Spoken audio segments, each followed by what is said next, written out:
السلام عليكم ورحمة الله وبركاته.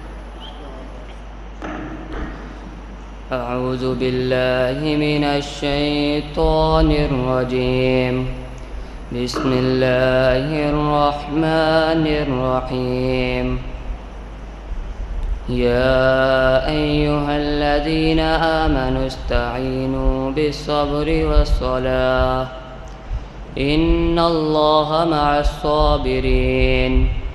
ولا تقولوا لمن يقتل في سبيل الله أموات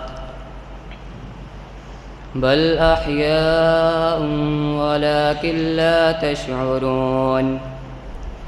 ولنبلونكم بشيء من الخوف والجوع ونقص من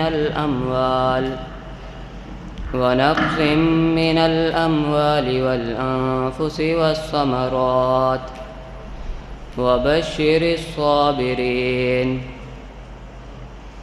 الذين إذا أصابتهم مصيبة قالوا إنا لله وإنا إليه راجعون.